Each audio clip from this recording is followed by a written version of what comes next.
తీరా నేను నేర్చుకునే పరిస్థితికి వచ్చింది. అంత ఎదిగాడు ఆయన. నేను మొఖమాటం లేకుండా సిగ్గుపడకుండా చెప్పగలను. ఆయన దగ్గర నేను నేర్చుకునే పరిస్థితి వచ్చింది.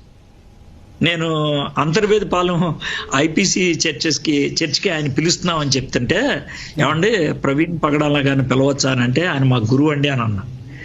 ఆయన శామ్యుల్ ఫిన్నీ గారు బాబు నీ గురువు అని చెప్పాడంటే మనం నవ్వాడంట. నవ్వి అన్న అలా అంటాడులేండి, ఆయన మా గురువు అన్న అలా అంటాడని. అంటే నేను చాలా క్లియర్గా చెప్పాను.